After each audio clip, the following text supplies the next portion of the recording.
A few days ahead of visiting EA Motive for our Dead Space focused IGN first, I played the original game for the first time since 2008. I only intended to play the first hour or so, but 7 hours later, I found myself still battling through the rusted corpse of the USG Ishimura. I always knew Dead Space was a modern classic, but I was surprised just how well it stood up all these years later. And so I headed to meet the developers with a slightly cynical mindset. What was the point of remaking something that remains so brilliant? After playing the same 7 hours of the remake, I think I may have been convinced. In many ways, Dead Space is a purist's remake. I'd estimate that around 85% of what I experienced was identical to the original game, just with vastly superior visuals. But it's the other 15% that has me quietly wondering, could this remake genuinely be better than its progenitor?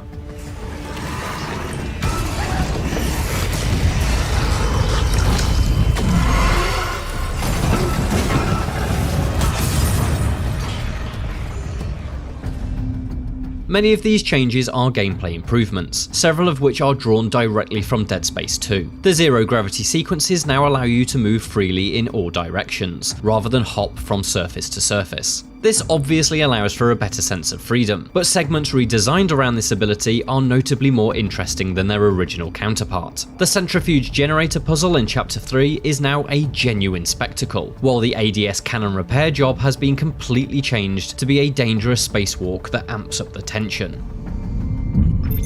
Syncing targeting system. The 2011 sequel's influence can be found in your weapons too, which can now be fitted with a variety of special upgrades that alter their function. The plasma cutter, for instance, can be modded with an extended magazine and the ability to set foes alight for damage over time. The Ripper, meanwhile, can fire blades that ricochet around the room, allowing for trick shots.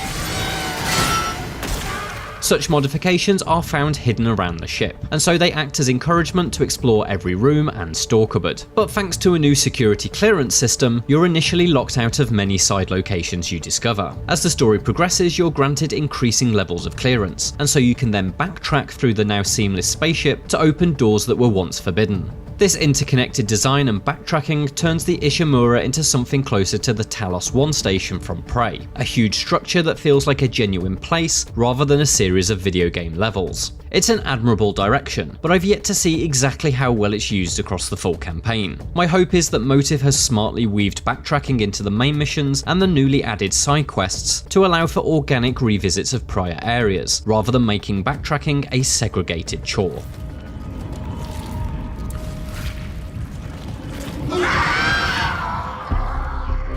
Regardless of if you're backtracking or making forward progress, Dead Space is full of horrifying necromorphs that threaten to rip you limb from limb. Much has already been made of the new peeling system that rips the skin, fat and muscle layers away from enemies with each new wound. But there's more to this grotesque idea than just visceral visuals. Much like how protagonist Isaac Clarke has a health bar built directly into his suit, the necromorphs' own bodies are now a visual representation of their health. This is never more obvious than when using the Force Gun, a weapon that has been completely overhauled for the remake. What was once simply a pushback weapon now rips the flesh off enemies with a thunderous blast.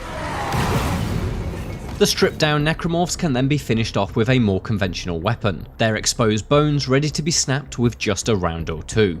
Talking of weapons, each one of Isaac's lethally repurposed tools has been redesigned to encourage a new level of strategy. Dismemberment is still the main aim of every skirmish, but the flamethrower's new alternate fire creates a wall of searing flame that can cordon off areas and manage crowds, while the pulse rifle's new proximity mine works as both a trap and a makeshift grenade launcher. These are small changes, but I found the new secondary abilities to be much more useful than those in the original game, and they soon became a regular part of my combat routine. My favourite change I've seen so far though are the circuit breakers. These occasional puzzles require you to reroute power to different machines, typically to open up locked doors. Each breaker box has a limited number of fuses though, and so powering up a door is done at the expense of powering down something else. In an early example, this involved turning off an elevator I no longer needed, but in Chapter 3 I was confronted with a much more intriguing sacrifice. To power up a refuel station, I had to divert energy away from either the engineering deck's lights or life support systems. It was a choice, Should I stumble onwards in pitch darkness and risk being ambushed by unseen threats, or navigate well-lit corridors while my air supply rapidly ran dry? It's a smart way to combine challenge with player choice, and I hope this example is the first of many fiendish scenarios rather than a one-off occurrence.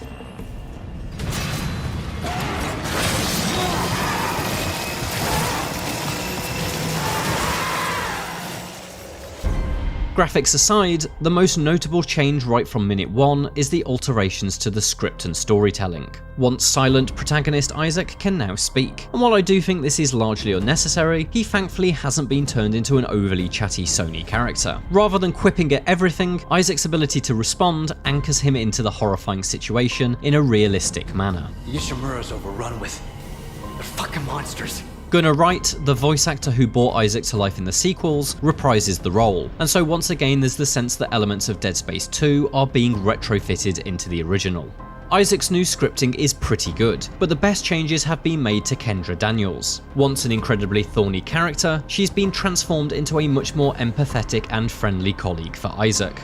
And for anyone who knows the final direction of Dead Space's story, I think Daniel's revised personality will work much better with her character arc, provided, of course, the story's main plot beats remain intact. Talking of the story's pathway, the Church of Unitology, a religious sect and a major player in the Dead Space universe, is introduced much earlier in this remake and in a far more organic manner. These characters know the Church's reputation and casually discuss it, even before they are aware that it will change their lives forever. It's an approach I really appreciate, and I think the eventual plot reveals will be much more meaningful because of it. But if they found this on some alien planet, what does that mean?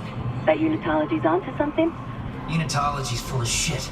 Motive has made many smart changes to Dead Space, but it never shakes things up to the point of being unrecognisable. The result, at least across the first several chapters, is something that feels similar in philosophy to a director's cut, albeit a director's cut that's completely refilmed on brand new sets. This experience appears largely the same as the 2008 original, but honed and polished to a beautiful, gory finish. As such, this remake will likely work best for brand new players or the most dedicated Dead Space fans. I heard something up there. Something big. Watch your back. As someone who loves the original game, I found what I played an absolute thrill. But for less invested fans, the value is of a more questionable quantity, since even with the changes, this is an incredibly similar experience. As such, I don't think Dead Space will be as essential and transformative as the Resident Evil 2 remake was. As the best possible way to play this landmark survival horror though, I have near enough no doubt that Dead Space will succeed in that mission. For more from the Dead Space remake, check out the first 18 minutes of the game and how Isaac's suit was redesigned. And for everything else, stick with IGN.